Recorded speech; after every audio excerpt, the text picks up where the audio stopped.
Hello good morning, जोहार, मैं संजय और आप देख रहे हैं न्यूज झारखंड। समय हो चला है झारखंड की खबरों को जानने का, उनसे अपडेट होने का।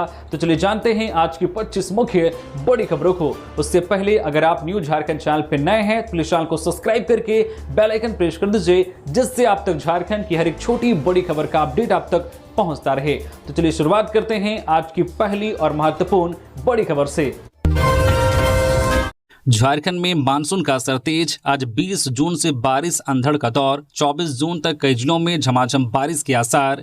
तो झारखंड में भीषण गर्मी और उमस से जूझ रहे लोगों को अब राहत मिलने लगी है। मानसूनी हवाओं के सक्रिय होने से राज्य का मौसम पूरी तरह से बदल गया है। शुक्रवार को रांची, रामगढ़, बोकारो, गुमला, खुंटी, धनबाद समेत पूर्वी सिंहभूम, पश्चिमी सिंहभूम, सिमडेगा और सरायकेला खारसंवार समेत संताल, परगना व कोल्हान क्षेत्र के अधिकांश जिलों में हल्की से मध्यम बारिश हुई। कई इलाकों में 40 से 60 किलोमीटर प्रति घंटे की रफ्तार से तेज हवाएं भी चली, जिससे तापमान में गिरावट दर्ज की गई है और लोगों को उमस भरी गर्मी से बड़ी राहत मिली है। मौसम विभाग के अनुसार आज 20 जून से 24 जून तक राज्य में मानसून पूरी तरह से सक्रिय रहेगा। इस दौरान रांची, खुंटी, रामगढ़, हजारीबाग, बोकारो, धनबाद, गिरिडीह, देवघर, जामताड़ा, दुमका, गोड्डा, साहिबगंज और पाकुड़ समेत कई जिलों में रुक रुक कर बारिश होने की संभावना है। वहीं पूर्वी सिंहभूम, पश्चिमी सिंहभूम, सरायकेला खारसंवा और सिमडेगा में भी गरज, चमक व वज्रपात के साथ मध्यम दर्जे की बारिश हो सकती है। पलामू, गढ़वा और चतरा जैसे गर्म जिलों में भी 22 जून के बाद बारिश की गतिविधियां बढ़ने के आसार हैं।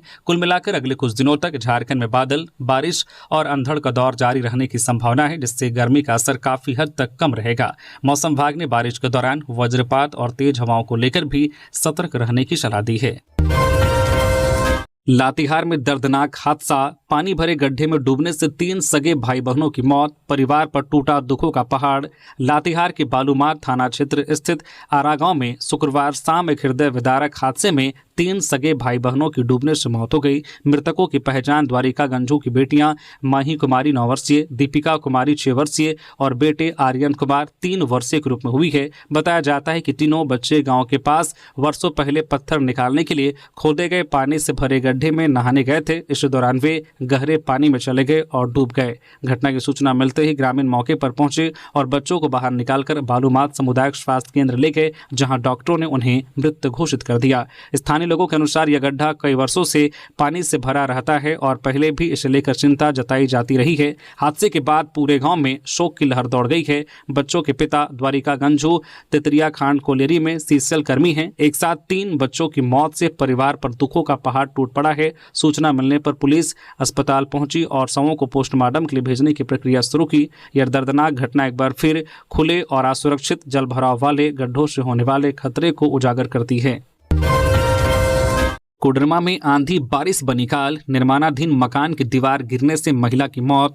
कोडरमा जिले के डोमचांच प्रखंड के नवलसाही थाना क्षेत्र स्थित फुलवरिया गांव में शुक्रवार को आंधी और बारिश के दौरान एक दर्दनाक हादसे में 60 वर्षीय आरती देवी की मौत हो गई। मृतका राजेंद्र मेहता की पत्नी थी। बताया गया है कि परिवार के निर्माणाधीन 2 मंजिला मकान में दूसरे माले पर दीवार खड़ी की गई थी। दोपहर में तेज आंधी और बारिश शुरू होने पर आरती देवी एक अन्य महिला के साथ मकान के नीचे बारिश से बचने के लिए खड़ी थी। कुछ देर बाद दूसरी महिला वहां से चली गई, जबकि आरती देवी वहीं रुक गई। इस दौरान तेज हवा के कारण ऊपर बनी दीवार का एक हिस्सा अचानक गिर पड़ा और उसकी चपेट में आने से आरती देवी मलबे के नीचे दब गई। बारिश थमने के बाद उनकी तलाश शुरू हुई तो ग्रामीणों ने दीवार के मलबे के नीचे उन्हें दबा हुआ पाया। हादसा इतना गंभीर था कि उनकी मौके पर ही मौत हो चुकी थी। घटना की सूचना मिलते ही ग्रामीण और परिजन मौके पर पहुंचे। इस दुखद हादसे के बाद पूरे गाँव में शोक का माहौल है और परिजनों पर दुखों का पहाड़ टूट पड़ा है। राज्यसभा चुनाव में क्रॉस वोटिंग को लेकर मचे घमासान के बीच हेमंत सोरेन गए दिल्ली, शिरडी और त्र्यंबकेश्वर भी जाएंगे। राज्यसभा चुनाव में क्रॉस वोटिंग को लेकर कांग्रेस, राजद और माले के बीच मचे घमासान के बीच मुख्यमंत्री हेमंत सोरेन शुक्रवार को दिल्ली रवाना हो गए। वहां सिवा, शिरडी और त्र्यंबकेश्वर भी जाएंगे। वहां वे पूजा पाठ करेंगे। पिछले कुछ दिनों से राजनीतिक गहमागहमी और व्यस्तता से निकलकर मुख्यमंत्री शुक्रवार को निजी यात्रा पर निकल पड़े हैं। हालांकि उनके दिल्ली जाने की खबर मात्र से राजनीतिक दलों के बीच तरह तरह की चर्चा की जाने लगी है। मुख्यमंत्री के रविवार को रांची लौटने की संभावना है। नीट यूजी री एग्जाम 22,79,000 छात्र देंगे परीक्षा। एनटीए ने किए कड़े सुरक्षा के इंतजाम। नेशनल टेस्टिंग एजेंसी एनटीए ने कल 21 जून को आयोजित होने वाली नीट यूजी 2026 पुनर्परीक्षा की तैयारी पूरी कर ली है। इस परीक्षा में देश भर के 551 शहरों और विदेशों के 14 शहरों में 22,79,000 से अधिक उम्मीदवार शामिल होंगे। परीक्षा दोपहर 2 बजे से शाम 5:15 तक होगी, जबकि दिव्यांग अभ्यर्थियों को अतिरिक्त समय देकर शाम 6:20 तक परीक्षा देने की अनुमति दी गई है। परीक्षा संचालन के लिए 2 लाख से अधिक कर्मियों की तैनाती की गई है। एनटीए ने इस बार परीक्षा को पारदर्शी और निष्पक्ष बनाने के लिए व्यापक सुरक्षा इंतजाम किए हैं। गोपनीय परीक्षा सामग्री जीपीएस सुरक्षा वाहनों और पुलिस स्क्वाड के जरिए केंद्रों तक पहुंचाई जाएगी तथा सभी परीक्षा केंद्रों पर सीसीटीवी निगरानी रखी जाएगी। अभ्यर्थियों की जांच मेटल डिटेक्टर और आधार आधारित बायोमेट्रिक सत्यापन से होगी। मोबाइल, स्मार्ट वॉच, कैलकुलेटर और अन्य इलेक्ट्रॉनिक सामान पर प्रतिबंध रहेगा। गर्मी को देखते हुए पेयजल, पंखे, जनरेटर और मेडिकल सुविधा की भी व्यवस्था की गई है। एनटीए ने छात्रों से अफवाहों से दूर रहने की अपील की गई है। हजारीबाग से बस सफर हुआ महंगा, 15 से 20% तक बढ़ा किराया। हजारीबाग जिला बस ओनर एसोसिएशन ने बस किराए में 15 से 20% तक की बढ़ोतरी कर दी है, जो तत्काल प्रभाव से लागू कर दी गई है। इस निर्णय के बाद अब यात्रियों को सफर के लिए पहले से ज्यादा पैसे चुकाने होंगे, जिससे आम लोगों की जेब पर अतिरिक्त बोझ बढ़ गया है। रोजाना बस से यात्रा करने वाले यात्रियों के मासिक खर्च में भी बढ़ोतरी तय मानी जा रही है। हजारीबाग से विभिन्न स्थानों के लिए चलने वाली सभी बसों के किराए में यह वृद्धि लागू हो चुकी है, जिससे शुक्रवार से ही यात्रियों को बढ़ा हुआ किराया भाड़ा देना पड़ रहा है। गिरिडीह के डुमरी में वज्रपात से युवती की मौत। गिरिडीह जिले के डुमरी प्रखंड के मदगोपाली पंचायत में शुक्रवार को वज्रपात की चपेट में आने से घनश्याम महतो की पुत्री सोनी कुमारी की मौत हो गई। घटना की सूचना मिलते ही डुमरी विधायक जयराम महतो घटनास्थल पर पहुंचे और शोकाकुल परिजनों से मिलकर उन्हें ढाढ़स बंधाया। विधायक ने मृतका के परिजनों से बात कर सरकारी मुआवजे की शीघ्र व्यवस्था कराने के निर्देश संबंधित अधिकारियों को दिए, साथ ही उन्हें हर संभव सहायता का आश्वासन दिया। उन्होंने कहा कि इस कठिन समय में सरकार की मदद समय पर मिलनी चाहिए ताकि परिवार को कुछ राहत मिले। स्थानीय ग्रामीणों ने भी घटना पर गहरा शोक व्यक्त करते हुए प्रशासन से पीड़ित परिवार को तुरंत आर्थिक और मानवीय सहायता देने की मांग की है। घटना से इलाके में शोक की लहर दौड़ गई है। 15 दिन में सुधारे अस्पताल, नहीं तो हटेंगे सिविल सर्जन। राज्यसभा हार पर भी गरजे इरफान। स्वास्थ्य मंत्री इरफान अंसारी ने राज्य की स्वास्थ्य सेवाओं को लेकर सख्त रुख अपनाते हुए सभी जिलों के सिविल सर्जनों को 15 दिनों के भीतर सदर अस्पतालों की व्यवस्था सुधारने का अल्टीमेटम दिया है। उन्होंने साफ कहा है कि तय समय में सुधार नहीं होने पर संबंधित सिविल सर्जनों को पद से हटाया जाएगा। उन्होंने अस्पतालों में एम्बुलेंस की कमी और खराब व्यवस्था पर भी नाराजगी जताई। मंत्री ने बताया कि अधिकांश अस्पताल 108 एम्बुलेंस सेवा पर निर्भर हैं और कई एम्बुलेंस खराब पड़ी है, जिसकी रिपोर्ट मांगी गई है। राज्य सरकार 224 नई एम्बुलेंस खरीदने की तैयारी कर रही है और 108 सेवा की प्रक्रिया में बदलाव भी किया जाएगा। उन्होंने कहा कि झारखंड में टीबी उन्मूलन और स्वास्थ्य सेवाओं के विस्तार के लिए वे जल्द ही केंद्रीय स्वास्थ्य मंत्री जेपी नड्डा से मुलाकात करेंगे। इधर राज्यसभा चुनाव में महागठबंधन की हार पर इरफान अंसारी ने राजद और माले पर निशाना साधते हुए आरोप लगाया है कि कुछ सहयोगी दलों ने विश्वासघात किया।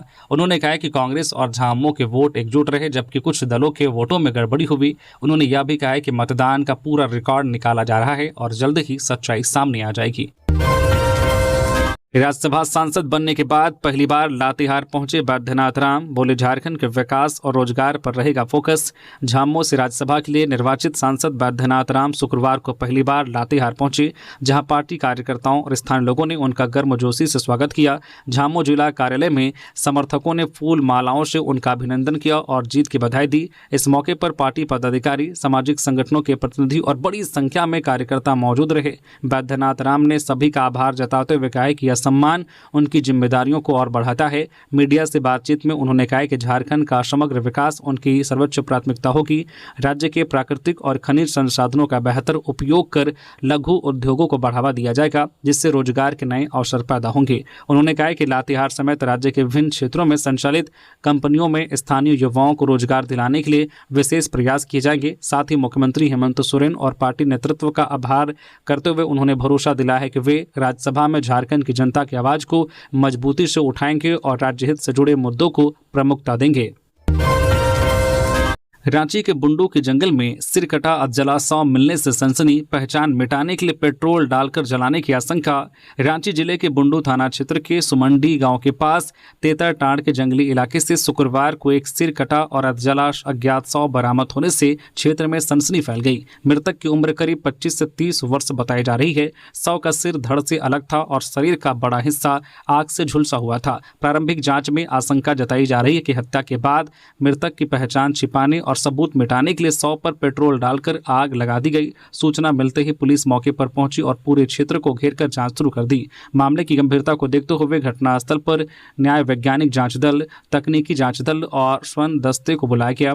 उन्होंने कई महत्वपूर्ण साक्ष्य जुटाए। पुलिस के अनुसार मृतक के दाहिने हाथ की कलाई पर संजय पाल, संजय दास या उससे मिलता जुलता गोदना बना हुआ है। वहीं जो गले में पीले रंग की कृत्रिम रुद्राक्ष माला भी मिली है, जो पहचान का महत्वपूर्ण सुराग हो सकता है। पुलिस मृतक की पहचान के लिए आसपास के थानों और लोगों से सहयोग मांग रही है। शव को पोस्टमार्टम के लिए भेजा जाएगा और रिपोर्ट आने के बाद मामले का खुलासा होने की उम्मीद जताई जा रही है। क्रॉस वोटिंग विवाद पर भाकपा माले का पलटवार, कांग्रेस को याद दिलाया कैशकांड, सीएम को लिखी चिट्ठी। राज्यसभा चुनाव में कांग्रेस प्रत्याशी प्रणव झा की हार के बाद इंडिया गठबंधन में आरोप प्रत्यारोप तेज हो गए हैं। कांग्रेस नेताओं द्वारा आरजेडी और भाकपा माले विधायकों पर क्रॉस वोटिंग के आरोप लगाए जाने के बाद भाकपा माले ने मुख्यमंत्री हेमंत सोरेन को पत्र लिखकर कांग्रेस पर ही सवाल खड़े किए हैं। पार्टी के राज्य सचिव मनोज भक्त ने आरोप लगाया है कि कांग्रेस अपने ही विधायकों की स्थिति को समझने में विफल रही है और हार का ठिकरा सहयोगी दलों पर फोड़ रही है। उन्होंने जुलाई 2022 के चर्चित कैशकांड का जिक्र करते हुए कांग्रेस के आचरण पर भी सवाल उठाए। भाकपा माले ने दावा किया है कि उनके दोनों विधायकों ने गठबंधन के फैसले के अनुसार कांग्रेस प्रत्याशी को ही वोट दिया था और पोलिंग एजेंटों ने भी इसकी पुष्टि की थी। मनोज भक्त ने मुख्यमंत्री से पूरे मामले की निष्पक्ष जांच कराने और कांग्रेस की गतिविधियों पर ध्यान देने की मांग की है। उन्होंने आरोप लगाया कि कांग्रेस की बयानबाजी से भाजपा विरोधी एकता कमजोर हो रही है। साथ ही कहा है कि पार्टी को अपनी हार के कारणों की समीक्षा करनी चाहिए, न कि सहयोगी दलों पर बेबुनियाद आरोप लगाकर राजनीतिक माहौल खराब करना चाहिए। 405 करोड़ जारी, विधायकों को जल्द मिलेगी विकास योजनाओं के लिए 5-5 करोड़ की राशि। झारखंड सरकार ने क्षेत्रीय विकास योजनाओं को गति देने के लिए वित्त वर्ष के तहत विधायक मद की राशि जारी कर दी है। ग्रामीण विकास विभाग द्वारा राज्य के 81 विधायकों के लिए कुल 405 करोड़ रुपए आवंटित किए गए हैं। इस राशि के माध्यम से विधानसभा क्षेत्रों में सड़क, पेयजल, नाली, सामुदायिक भवन, स्ट्रीट लाइट और अन्य आधारभूत सुविधाओं से जुड़ी विकास योजनाओं को गति से तेजी से आगे बढ़ाया जाएगा। विभागीय जानकारी के अनुसार कुल आवंटित राशि में से 215 करोड़ रुपए जनजातीय उपयोजना के तहत जनजातीय क्षेत्रों के विकास के लिए तथा 190 करोड़ रुपए अन्य क्षेत्रों की विकास योजनाओं के लिए जारी किए गए हैं। नियमों के अनुसार प्रत्येक विधायक को अपने विधानसभा क्षेत्र में विकास कार्यों के लिए प्रति वर्ष 5 करोड़ रुपए की अनुशंसा करने का अधिकार मिलता है। राशि जारी होने के बाद विधायक नई योजनाओं का प्रस्ताव भेज सकेंगे और पहले से लंबित परियोजनाओं को भी गति मिलेगी। सरकार का मानना है कि समय पर फंड उपलब्ध होने से ग्रामीण और शहरी दोनों क्षेत्रों में विकास कार्यों में तेजी आएगी तथा स्थानीय जरूरतों के अनुरूप योजनाओं का प्रभावी क्रियान्वयन सुनिश्चित किया जा सकेगा। इससे बुनियादी सुविधाओं के विस्तार के साथ साथ आम लोगों को भी सीधे तौर पर लाभ मिलने की उम्मीद है। घोड़े बेचकर सोता रहा प्रशासन, माननीयों ने की अनसुनी तो ग्रामीणों ने उठा ली कुदाल और बना दी सड़क। गुमला जिले के पालकोट प्रखंड की कुल्लूखेरा पंचायत स्थित सिंजा गांव के ग्रामीणों ने प्रशासन और जनप्रतिनिधियों की अनदेखी से परेशान होकर खुद ही सड़क निर्माण का बीड़ा उठा लिया। वर्षों से सड़क की मांग कर रहे ग्रामीणों को जब कोई राहत नहीं मिली तो गाँव के सैकड़ों महिला पुरुष श्रमदान के लिए मैदान में उतर गए। ग्रामीण करीब 1 किलोमीटर लंबे संपर्क मार्ग को बेहतर बनाने में जुटे हैं, जो सिंजाग, अंबाटोली, ऊपरघाट और डांडटोली गांवों को पालकोट प्रखंड मुख्यालय से जोड़ने वाला प्रमुख रास्ता है। बरसात के दिनों में सड़क की खराब स्थिति के कारण लोगों को भारी परेशानी का सामना करना पड़ता है। ग्रामीणों ने बताया है कि सड़क निर्माण के लिए प्रत्येक घर से 100 रुपए का चंदा भी एकत्र किया गया है। उनका कहना है कि कई बार जनप्रतिनिधियों और क्षेत्रीय विधायक से सड़क निर्माण की मांग की गई, आश्वासन भी मिले, लेकिन अब तक कोई काम शुरू नहीं हुआ।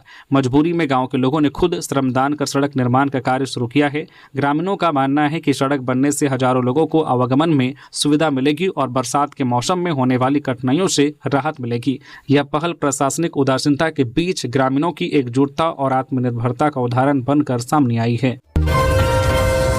धनबाद में धंसी सड़क, कई गांवों का टूटा संपर्क, लोगों में बढ़ा ईसीएल के खिलाफ आक्रोश। धनबाद जिले के निरसा स्थित ईसीएल मुगमा क्षेत्र के चापापुर ओसीपी के पास जमीन धंसने से करीब 100 मीटर लंबी सड़क 10 से 12 फीट नीचे धंस गई है। गुरुवार देर रात हुई इस घटना के बाद आसपास के कई गांवों का मुख्य सड़क से संपर्क पूरी तरह से कट गया है। प्रत्यक्षदर्शियों के अनुसार तेज आवाज के साथ सड़क का बड़ा हिस्सा अचानक धंस गया, जिससे इलाके में दहशत फैल गई। सड़क धंसने के कारण ग्रामीणों को आवागमन में भारी परेशानियों का सामना करना पड़ रहा है और लोगों में ईसीएल प्रबंधन के प्रति नाराजगी बढ़ गई है। ग्रामीणों का कहना है कि क्षेत्र में पहले भी जमीन धंसने की घटनाएं हो चुकी हैं और लगातार हो रही ब्लास्टिंग के कारण लोगों में असुरक्षा की भावना बढ़ी है।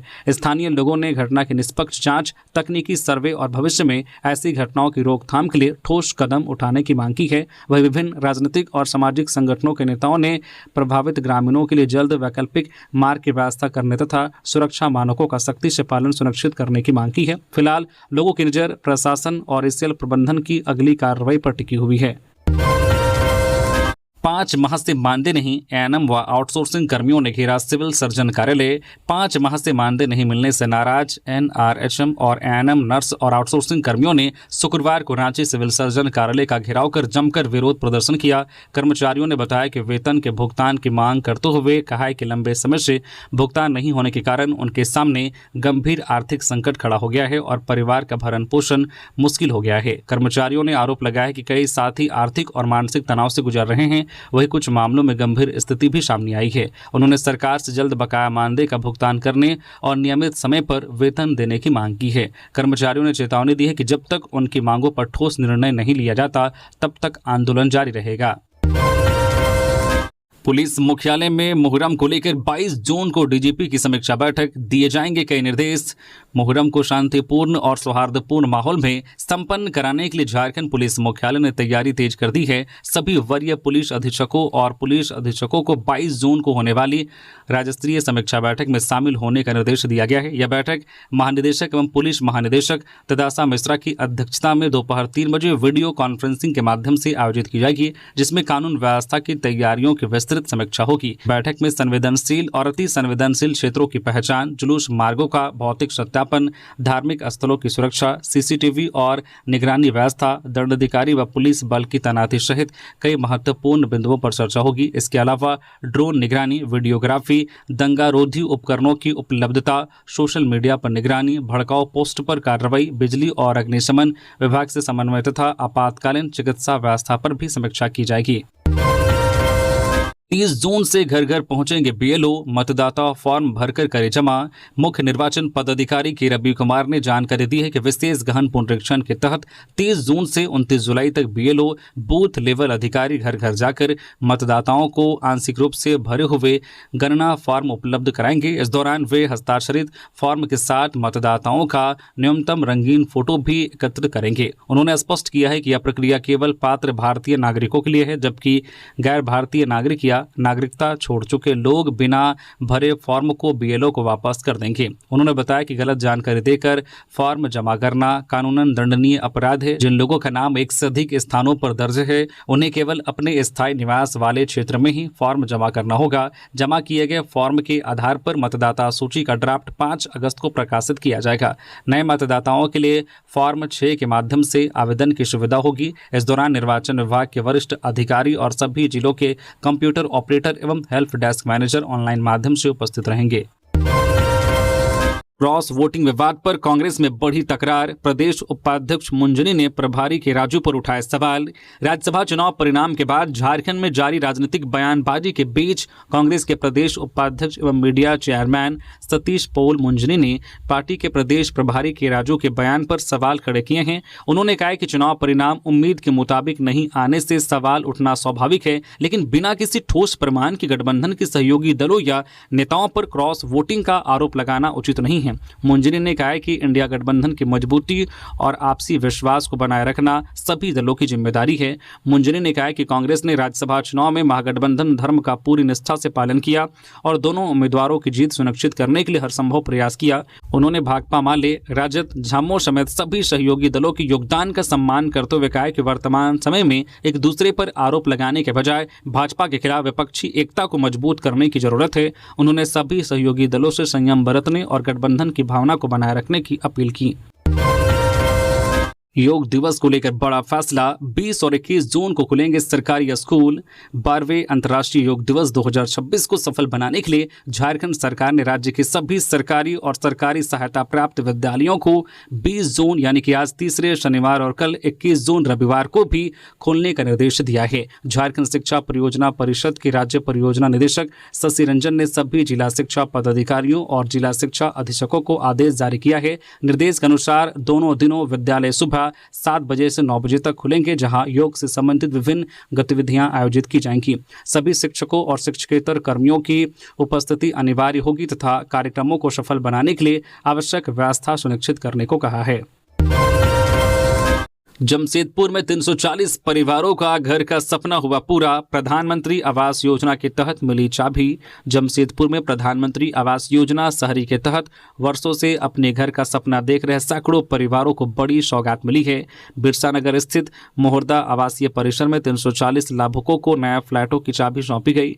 गृह प्रवेश कार्यक्रम का उद्घाटन नगर विकास एवं आवास विभाग के मंत्री दिव्य कुमार सोनू ने ऑनलाइन माध्यम से किया, जबकि सांसद विद्युत वरण महतो और विधायक पूर्णिमा साहू ने लाभुकों के साथ पूजा अर्चना कर नए घरों में विधिवत गृह प्रवेश कराया। चाबी मिलते ही लाभुकों के चेहरों पर खुशी साफ नजर आई और पूरे परिसर में उत्साह का माहौल बना रहा। मोहर्दा आवासीय परियोजना के तहत कुल 644 फ्लैटों का निर्माण किया गया है। इनमें से 340 लाभुकों ने आवश्यक प्रक्रिया पूरी करने के बाद अपने आवास प्राप्त किए हैं, जबकि शेष पात्र लाभुकों को आगामी चरणों में फ्लैट आवंटित किए जाएंगे।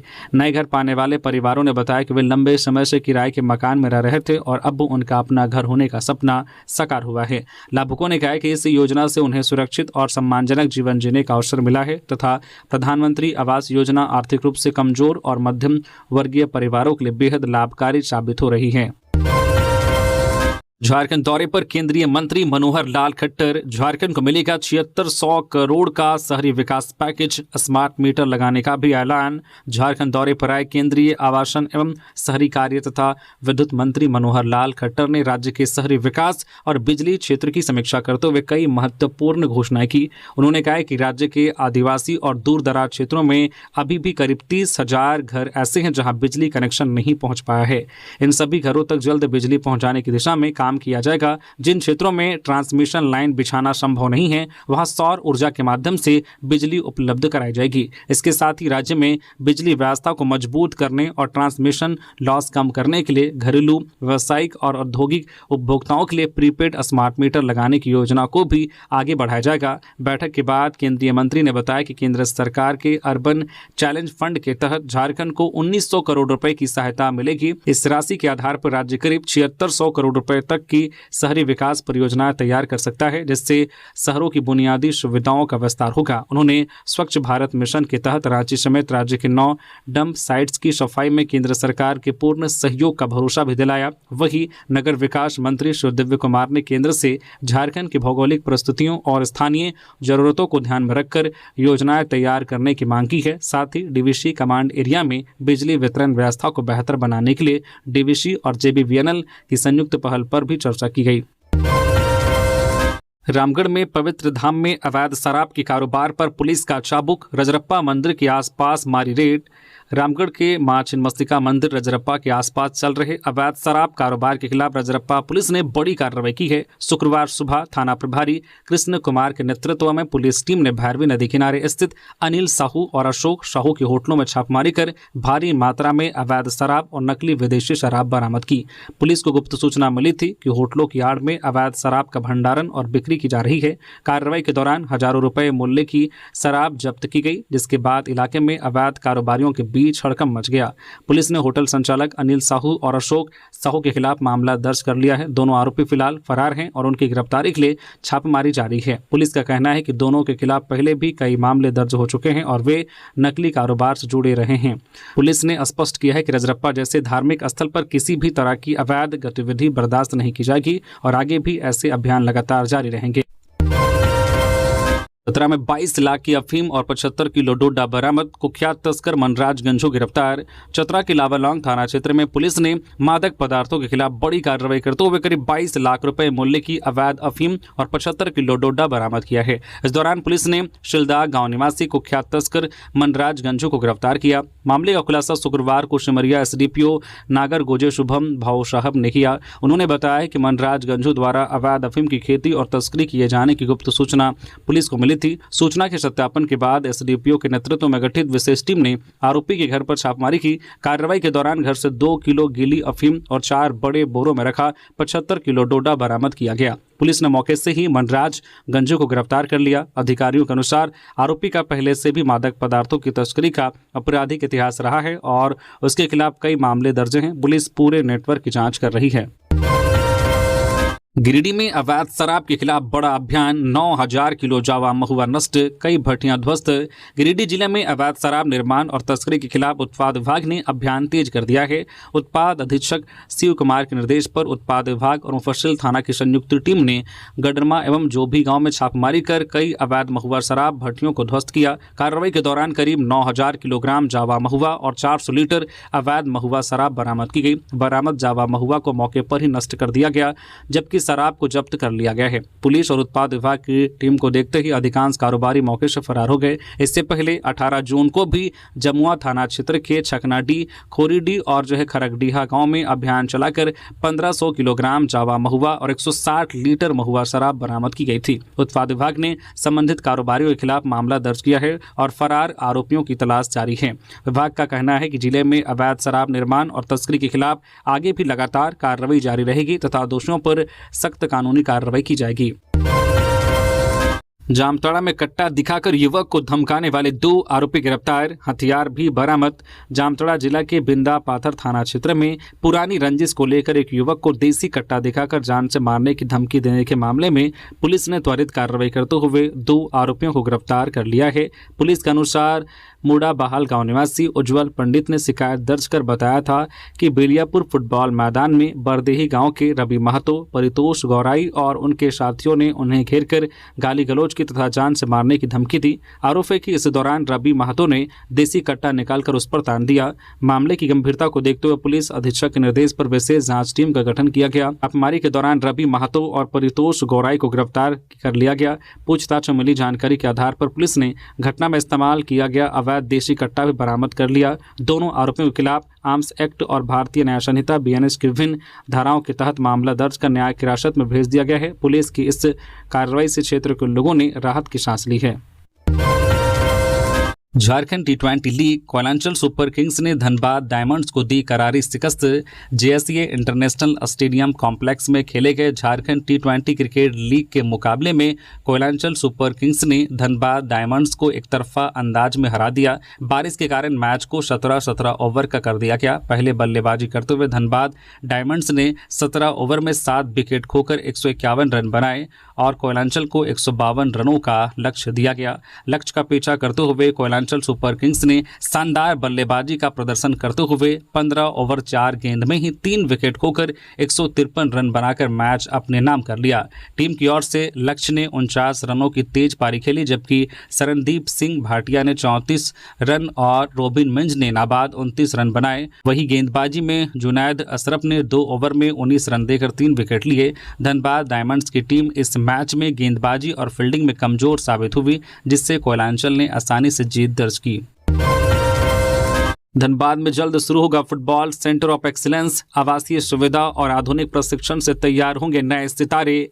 झारखंड की फुटबॉल प्रतिभाओं को नई पहचान देने के लिए धनबाद स्थित Birsa Munda mega sports complex में जल्द ही सेंटर ऑफ एक्सीलेंस की शुरुआत होने जा रही है। इस आवासीय केंद्र में खिलाड़ियों को आधुनिक तकनीक के साथ फुटबॉल प्रशिक्षण, रहने की सुविधा, पौष्टिक भोजन, फिटनेस प्रशिक्षण और शिक्षा की व्यवस्था एक ही परिसर में उपलब्ध कराई जाएगी। वर्तमान में खेलो इंडिया योजना के तहत यहाँ यहाँ 30 खिलाड़ी प्रशिक्षण ले रहे हैं, जबकि सेंटर ऑफ एक्सीलेंस शुरू होने के बाद प्रतिभाशाली खिलाड़ियों को और बेहतर सुविधाएं मिलेंगी।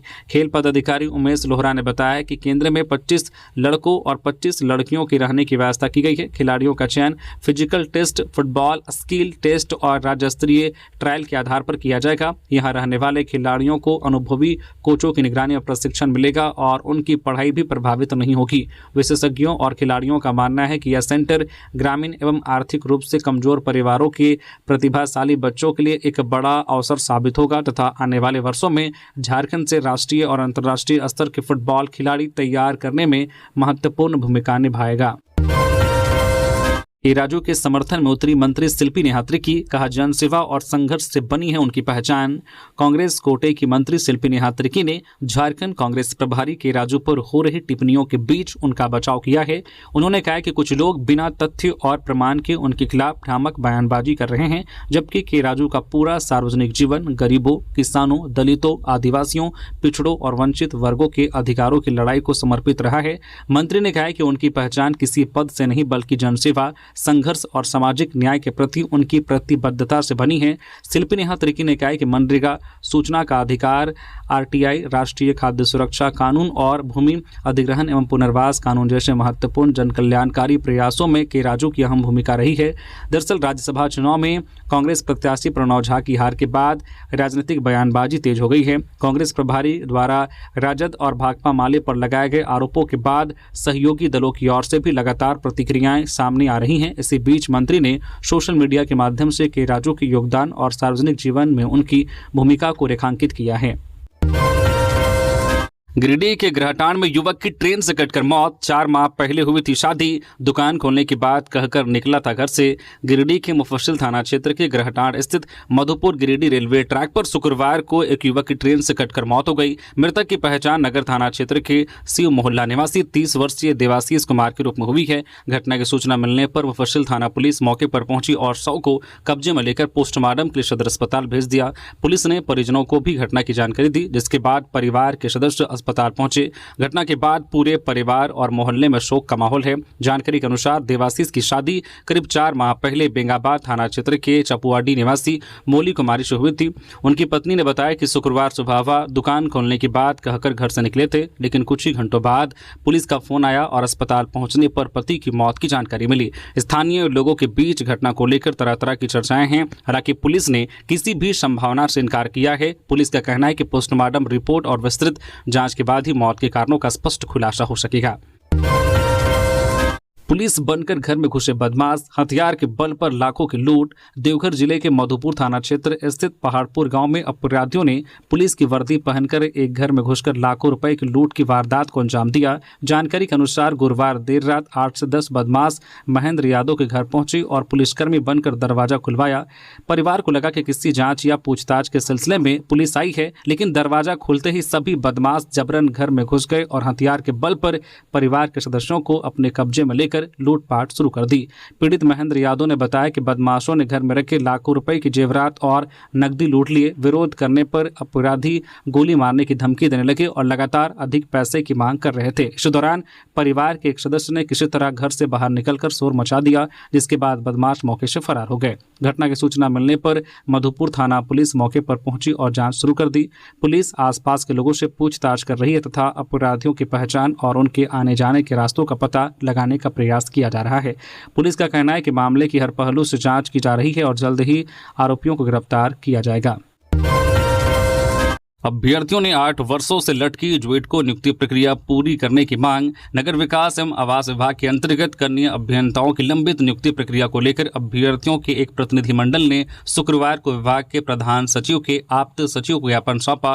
अभ्यर्थियों ने मांग की है कि Jharkhand urban infrastructure development company limited JUIDCO में कनीय अभियंताओं की नियुक्ति प्रक्रिया को जल्द पूरा किया जाए। उनका कहना है कि वर्ष 2018 में 141 पदों पर नियुक्ति के लिए विज्ञापन जारी किया गया था, लेकिन करीब 8 वर्ष बीत जाने के बावजूद प्रक्रिया पूरी नहीं हो सकी। इन पदों में सिविल के 93, विद्युत के 23 और यांत्रिक के 25 पद शामिल हैं। अभ्यर्थियों ने बताया कि आवेदन के समय प्रत्येक उम्मीदवार से 2000 रुपये शुल्क भी लिया गया था, लेकिन अब तक नियुक्ति नहीं होने से हजारों युवाओं का भविष्य अधर में लटका हुआ है। उन्होंने सरकार से जल्द नियुक्ति प्रक्रिया पूरी कर योग्य अभ्यर्थियों को नियुक्ति देने की मांग की है। वही विभागीय प्रधान आप्त सचिव संजय कुमार सिंह ने अभ्यर्थियों की समस्याओं को गंभीरता से सुनकर जुडको में लंबित नियुक्ति प्रक्रिया को लेकर शीघ्र सकारात्मक पहल करने का आश्वासन दिया। प्रतिनिधि मंडल में संजय कुमार, तपेश्वर यादव और शेखर मंडल समेत अन्य अभ्यर्थी शामिल थे।